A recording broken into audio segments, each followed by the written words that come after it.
afternoon and welcome to Just Jocelyn. I'm so glad you could join me this afternoon. And my guest is Laurie Ortolano. And as usual, we've got some pretty hot topics, but they're extremely important because we've all become too complacent and too scared and afraid to ask questions, and we can't because, quite frankly, there's about 10 people with their hands in not one pocket, but both our pockets. And they're all just pulling the money out and saying, because we said so, because we know best, because we're telling you what you're going to do and what we're going to do and what we're going to spend your money on. And the time has come for, we can't work any more hours. There's not enough hours in a day for us to continue to be the debt slaves to these people who are answerable to nobody. It's time we put on our big girl pants and you men grow a set and straighten up your spine and stand at these deliberative meetings, at these town meetings, at these school board meetings, and stand there with all of us and demand to know, where is our money going? What are you spending it on? And quite frankly, the phrase we should all be using is, by what authority? Show me in the Constitution. Show me in our rights. Where do you have this authority? Because in most cases they don't. But we're too afraid to ask them. And they usually come back with some nasty words, some nasty phrases. They threaten us. People, we need to grow up. It's our money. It's our taxes, and the Constitution is very clear, and the charters are very clear on what it can be spent on and what it cannot. So on that note, again, I'll get off my soapbox, but that's me. That's what I do. Welcome to the show, Laurie, and let's talk about this fees for records, public records. What are we allowed to know? What are we not allowed to know?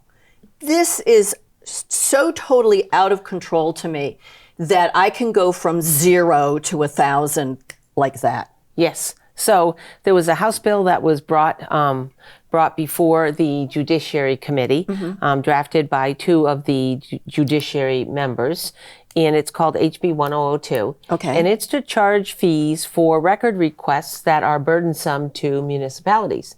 Anything over 10 hours in a month would be charged $25 an hour. Or it can be a policy established by the municipality on what they want to charge. The max would be $25 an hour.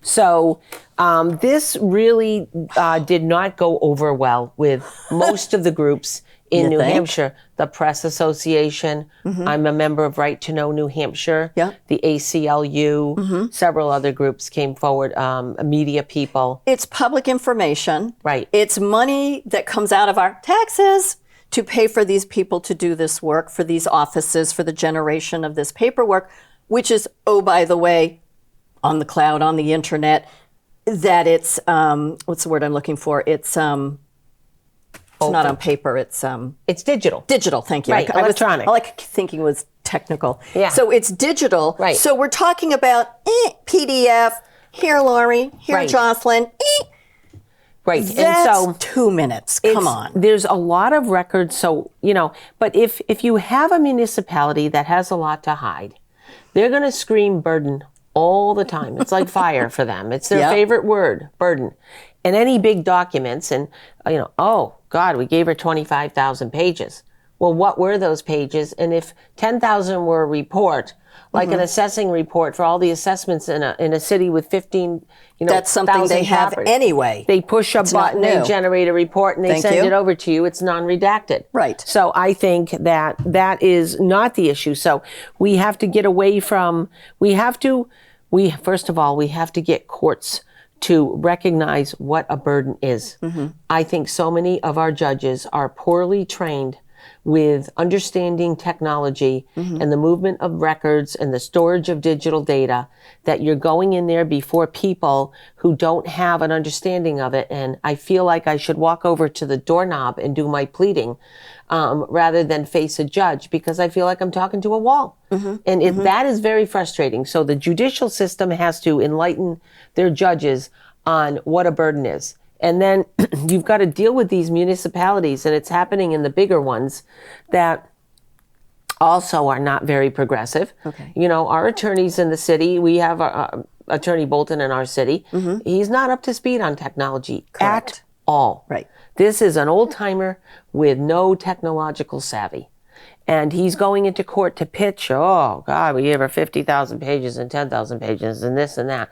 And we walked uphill both way barefoot. Where was the we? He's got something in his pocket, or was it his staff? His staff. Hitting the button on the computer. A lot of it is. Now, I will grant that records and emails in particular, are being addressed a lot, and redactions. And I agree that, redactions are an issue. But like a city of Nashua is not working with us to address what they're finding in these searches so we can reduce the burden. Correct. They're just sending you everything. It's kind of like those, sorry to interrupt, but it's like, there's a series of Scandals, and they have a court case, and they said, we want the records. And so on purpose, they got every box of everything that had to do with whatever the subject was, and ended up being 20 boxes, and just sent it over. And not going through, was it pertinent to what they were asking for? Right. That's what it seems like to me. Well, that's what they're doing. And when this fee bill came up, it was voted on by the House Judiciary, and it passed 12-8. Okay. It went to the floor. There was a lot of controversy. There was. They took a vote. It passed only by like 10 votes to proceed. However, then a representative asked for a recount. Okay. Like 10 days later. All right. When they went to do the recount, I believe some of the judiciary members sensed that some people had changed their mind, and there's a good chance this thing is now going to fail. Okay. So the chair of the Judiciary Committee, Bob Lynn, who's a former Chief Justice of the Supreme Court, he lives in Wyndham, and he was a creator of this bill, with another representative from Wyndham, Caitlin Katab. They kind of work together on it. Isn't that a fun? Why do we know that town, Wyndham? I know. So they've crafted this language to charge fees, and I suspect they're working with some high-level people who want to hold seats that don't want to see the other party come in and ask outsiders, commercial people come in and ask for records that are going to be voluminous data dumps to try and unseat the other party from power. I think there's a power issue going on here. All right. There's a political issue. But the legislation itself is very bad for us. It's really bad for citizens. It's really bad for the towns in the cities because it's going to shut down transparency. So I'm opposed to legislation that is trying to protect the seats of a few seated powerful people and throw transparency out for the entire state. That is just not good. Well, to take away the rights of we, the people, to public papers, to public information, that's ours. It's ours. And so what's happened is the chair, Bob Lynn, went to the House on the floor and said, hey, instead of voting, I'd like to pull this back to committee and discuss it again. So they agreed. He got it sent back to committee, and it went to the Judiciary Committee, and they held 2 executive sessions. The first session, they were going to amend it and make it such that only commercial right-to-knows from outside, like the state, coming in for big volume would be charged. Everyone else in the state, if Laurie Ortolano seeking records from her municipality would not be charged. That seemed agreeable, or a lot better. In the first discussion, they decided, no, they didn't want to do that. They want the original language. Everyone gets charged. So they took a vote on it on Wednesday, yesterday. Yeah, they did a vote yesterday. Okay. And it failed. It failed. This time it wasn't 12-8 in favor. It was 11-9 against it, and with a recommendation to go to a study committee. So I viewed that as good. It's going to go to a study committee. It won't be on the table. A couple hours later, I hear that it is being rolled into another right-to-know bill that is a good bill. So they're putting a junk bill with a good bill to force it through because these people of power want this at all. No, they don't at any cost. It's coming, and it's being driven by the Senate. So you know what? It just reeks of what you see happen in Washington. Mm-hmm. And it's not, Well, it doesn't is it belong here. the pork belly bills? It's and they the pork belly bills. Yeah, but so-and-so from Illinois needs this, and so-and-so from Kansas needs that, and so-and-so from New Hampshire needs that. So we're just going to roll it all in, tuck it in, and we're just going to pass it. Isn't that what they just did with HB 154? Right. They took a voting law and they rolled it into a healthcare law. Right.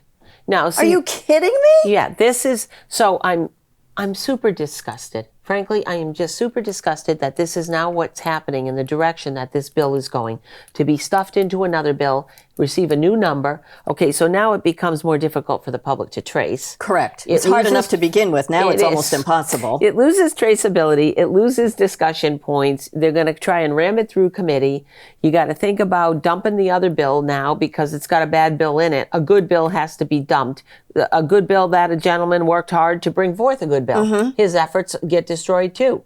All because, again, people of power want to do this. And so everyone should pay attention to HB 1002 and write. Is it 1102 or 1002? 1002. 1002, okay. And write to your representatives and ask that it not be supported and that it stay in committee and not be folded into any other legislative bill. That it be voted on as is. As is. As a single bill. As a single bill.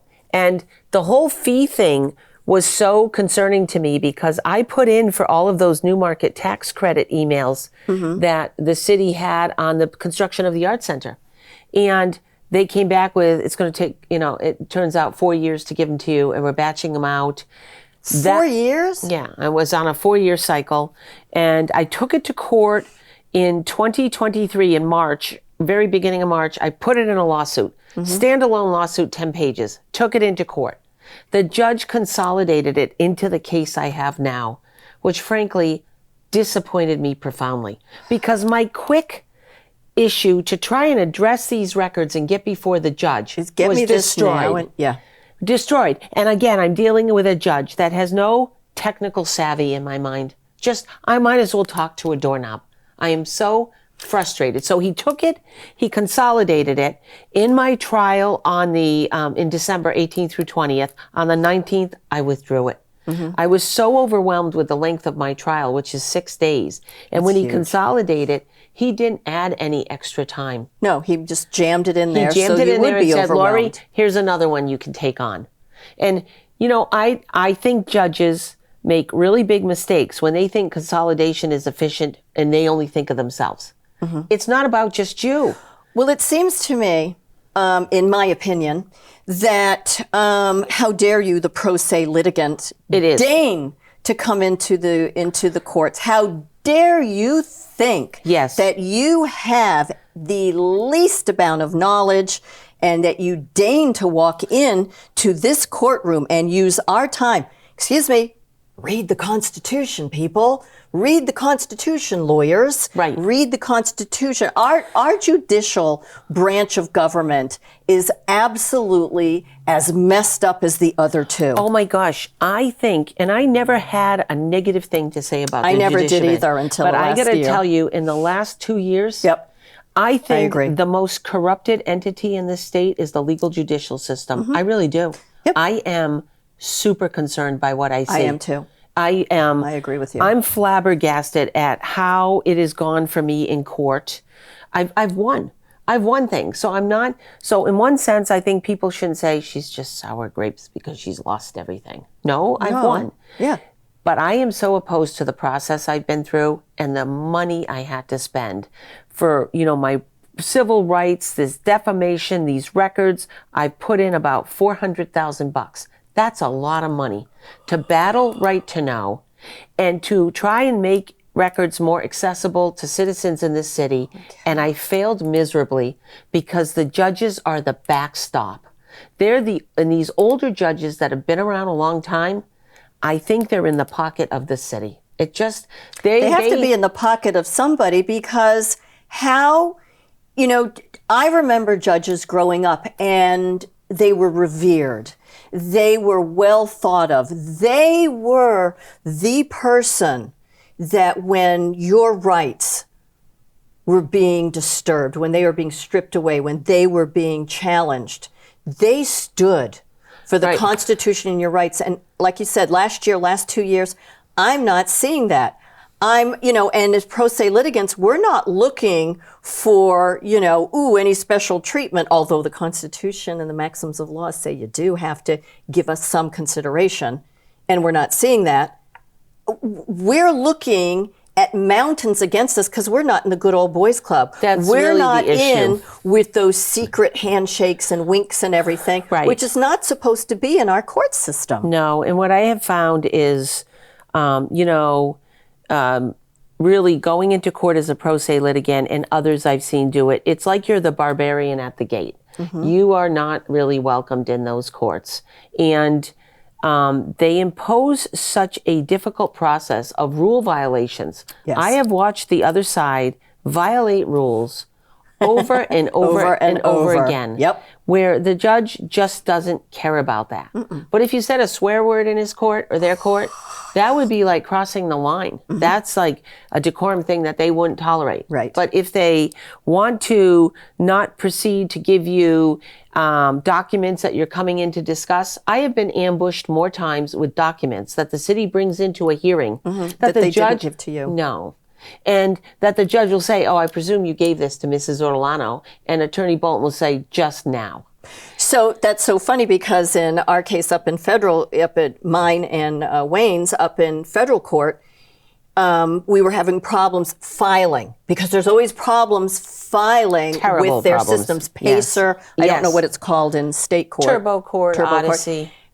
It's impossible, and you're doing emails and calling and saying it's not working, and it's not on our end, not getting there. And so there was one time that we had to renumber and redo all the exhibits, and you got to have the special colors on them, and you got to turn 3 times and click your heels before you hand them over. And so we handed them over got them to the defendants in the morning. Lawyers, really smart people, the people that know all this stuff, and they went, we just got it. Oh, I'm sorry, you're a lawyer. You're supposed to be way smarter than us, and you can't handle exhibits that are just renumbered from the ones we gave you 2 days ago? Right. And everybody loses their minds. And how dare you? What are you doing? Yeah. I don't know where we are when we go into those courtrooms. Yeah, I mean, I'm not a good lawyer by any stretch because I'm a pro se I don't litigant. pretend And to I'm be. not, and I don't pretend to be either. I really know my limitations, and I wish I were a better lawyer. But the system is so broken, Lynn. I don't think it'd make a difference. There are no lawyers to represent us. The truth is, for the kind of work I do down here with Right to Know and isn't others, anybody. nobody does And if it. they are, somebody's controlling them. They will tell you, if you reach out to them, it's too much professional risk to deal with Nashua because the city is so difficult to deal with. And many, many of the firms do business with the city. Correct. So they're not There willing is to risk literally it. no one. Yep. And so if you're going to deal with it, you got to deal with it pro se. And then you're throwing yourself into a very stressful situation. And then the courts are just kicking the can down the road. They're supposed to be expedited. This art center trial will take 2 years to come through the court. And I didn't even, there's so many more filings to do in a way. I didn't even know how to deal with amendments because my discovery got thrown out. So much stuff happened, a year and a half into it that I didn't expect to happen, that I feel like I never had control of my case. And now that I look back at the last 3 years, I don't really feel like I've stepped into court and had fair hearings or trials because the ambushes, the elements of surprise, I write my pleadings now and I just tell the judge, there's no truth in your court. There's no truth there. You value the people who misrepresent, omit information, and, Misrepresent, malfeasance. I mean, you all name that. it. That is considered good lawyering. And I look at this for They're right playing to- the game. They're playing the game. And this is just for information, for records. Now, I just filed a new right to know lawsuit 2 weeks ago. Wow. Because my Supreme Court win, that they wrote the mandates in October and November and said, give her the emails. They started processing the emails. Well, it turns out I tried to work with them and said, how long is it going to take? How many batches do you have? I requested they not provide attachments. Don't give me attachments. Right. They insist that even though I don't want the attachments, they have to look at every page of the attachments. They have to bait stamp them, review them for redactions, mark them all, and insert them into the email and then not give them to me. Why? The state statute says you have to give me records I ask for. If I don't ask for this, don't give it to me. Don't give it to me. But what they're doing is making a self-imposed burden. Right. It's because they're rigid and they won't change. And they want to say she's costing us millions. So we are going to create this burden. And then one of the sets of records, they broke down into 23 batches with attachments to give me. They run a batch through typically once every 2 to 3 weeks. It was going to take to get 1,000 emails, 1,200 emails, a year and a half. And these emails, Lynn, if you saw them, they're like a sentence. Oh, just one sentence. One. I was furious. And I said, how many pages are the attachments? They wouldn't tell me. I said, how long do you think it'll take these records to get to me? They wouldn't tell me. Yep. Then I asked, how much time do you think you're spending on a cost standpoint because of HB 1002? What would this cost me? They made me wait. They hired an attorney, Hilliard. He came and he said to me, we'll answer your question. We'll get back to you. I think I waited 21 days and he came back and said, RSA does not require, 91A does not require us to answer questions. As such, we won't respond to you. So they wouldn't give me an idea of the time they're spending. So I filed a lawsuit and I went into court totally frustrated that what's happening with the new market tax credit emails that I dropped because the judge kicked the can down the road so far that I threw this one in furious that I'm stuck in the same situation. And who do I have? The same judge. You know, I feel like I got to walk in there and go to a doorknob with Hilliard and Bolton, old as dirt. And every time they go in and they meet a judge, they say, oh, and the judges always say things like, oh, are you writing new policies? Are you doing this? And they go, oh, yes, so this is very important to us. We're working on policy, and of course, we're going to make it public, and emails are a big problem. The judge will say, these emails are a big problem. Are you defining how you handle emails? Yes, we're working on that. I was in a hearing in May with Attorney Leonard. I will tell you, she blew sunshine up that judge's tushy, and she made that judge feel so good because she spent 3 pages telling her how much they're doing to improve the process. And after she finished talking, I said, there'll be no justice in this court for me today because none of that was true. Yep. Now, that was May of last year. It's been 10 months. I put a right to know in 2 weeks ago and said, give me all your updated policies and procedures. Point me to the website where you've updated stuff and let me know how emails are being handled. No such records exist because they haven't written anything. Attorney Bolton goes into Judge Temple and he tells them, we set up a municipal records committee to look at maintaining our records under RSA 33A. Show me. They had 1 meeting and canceled it. After that, they did 1 meeting and canceled it. They can't not lie. So, and the problem is I'm not that sunshine girl in a way. I don't blow that kind of sunshine. I may be considered the wet blanket lady, but I'm all about getting to I'm considered the blunt person. Yeah, you too. You're blunt. You really, your voice is very strident. And as if that's not our right. Okay. Well, that's like when in order to appeal and to go forward, we had to order the transcript. You can't appeal unless you get your transcript. Right. $800. Oh yeah. Oh yeah, they're so expensive. For my transcript. Excuse me. Is it not our tax dollars that are paying for this court and that judge and the Secretary of State and all these little people here? Right. Oh, I know the transcripts have gone through the roof, and the transcripts for my 3-day trial were like $4,500, and I got another 3 days to do. So these transcripts are and you can't move forward without them, and they know it. And you know what's really weird? You do. Yeah. But they don't let you go forward without them. No. So it doesn't matter. No, you got to have them. You can't appeal. They won't let you. And it's what was it? You have to do cash or a check. No credit card or something. Well, I do e-scribers and I can do credit card for mine. So I do mine with credit card. But I tried now. I try to order them out with a longer schedule, like even if it's a month, because it saves money. And on big orders, it might Right. save $500. That's a lot of money. So it's a lot of money. So I push it out. But at the same time, when the judge gives you a deadline and you need to file in 10 days or you've got 30 days. You have to order it immediately, and you have to pay that price for dollar. that immediate top dollar. Top dollar. So so now I have a new right to know lawsuit that is going in on trying to get my Supreme Court records. And honestly, when I filed it, guess what happened? They started producing a batch every week. Now they're accelerating because they want me to go to court and they want to say to the judge, there wasn't any problem here. We got them all done. And yet, if they could accelerate at that pace and they can really get them done, I suspect I still got another 4 months.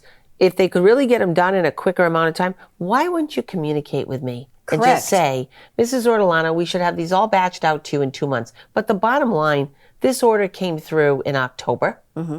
It is now March. I probably am looking April, May, June, July or August when it will be done. That's absurd. You should see what these things look like. You know, they're just kicking the can down the road and they're angry. Well, that's the whole thing. They're angry and they're going to take it out on us. Well, I think that the next time you come back, you should come back and show us what these emails look like. I would love to. You know, and how short they are, that it's one line, the amount of back and forth and paperwork, because I've got the same thing, but yours is like on a magnified, just absolutely magnified over ours. So, oh my gosh, so much information. Definitely want to have you come back. So again, where can people reach out and see what's going on with you? Well, I'm going to be in court April 10th through 12th. Okay. To continue with my another 3 days of trial on the Arts Center and the downtown barriers and the tax incremental financing work. And I have a website, www.good-gov.org. that you can look at, and I do postings there. I've been light on postings because I've been writing a lot of I've been just doing a lot of legal work, but yeah. So it never seems to end. It's the never-ending story. Don't know how to find an end in this game. I know. So we all need to join together. We all need to work together, support each other, show up in court, learn about this, question everything. That is your civic duty. So that's your homework, everybody. I'll see you next week, same time, same station. Have a blessed day.